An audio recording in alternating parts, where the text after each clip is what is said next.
બનાસકાંઠાના મગવાસ પ્રાથમિક શાળામાં ગુલ્લીબાજ શિક્ષક સામે ગ્રામજનોમાં ભારે આક્રોશ। છેલ્લા 1.5 વર્ષ કરતા વધુ સમયથી જયકુમાર ચૌહાણ નામનો શિક્ષક ગેરહાજર રહેતા લોકો રોષે ભરાયા, ઢોલ વગાડી વિરોધ પ્રદર્શન કરી રહ્યા છે। સાથે જ શાળાની તાળાબંધીની પણ તૈયારી કરી। એમનો આરોપ છે કે જયકુમાર ચૌહાણ 3 જાન્યુઆરી 2023 થી ગેરહાજર છે અને અનેક વખત રજૂઆત કરવા છતાં કોઈ જ કાર્યવાહી કરવામાં નથી આવી। જો કે દાંતા તાલુકા શિક્ષણ અધિકારીએ સતત ગેરહાજર શિક્ષકને હાજર થવા માટે નોટિસ પાઠવી, પરંતુ શિક્ષક નોટિસનો પણ જવાબ નથી આપતો, જેથી વિદ્યાર્થીઓનો અભ્યાસ બગડી રહ્યો છે। ગ્રામજનોએ ઢોલ વગાડીને પ્રદર્શન કર્યું અને કાર્યવાહીની માંગ કરી।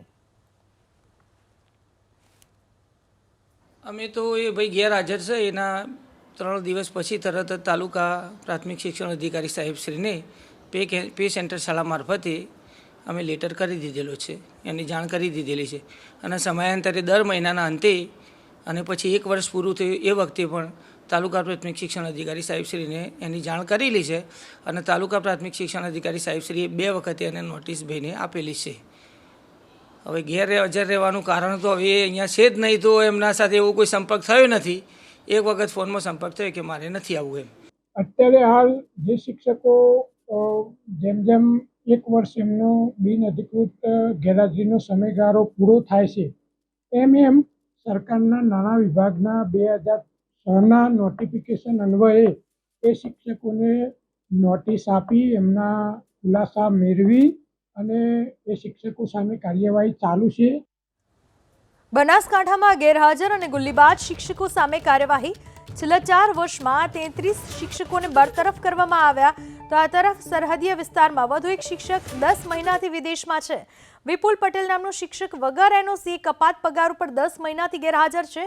મૂળ મહેસાણા જિલ્લાના વિપુલભાઈ પટેલ 1 જૂન 2023 થી એનઓસી વિના શાળાને જાણ કર્યા વિના કપાત પગારની રજા ઉપર ઉતરી ગયા છે। તાલુકા શિક્ષણ અધિકારીએ જિલ્લા શિક્ષણ અધિકારીને જાણ કરી 2 મહિના પહેલા જ નોટિસ પણ મોકલી।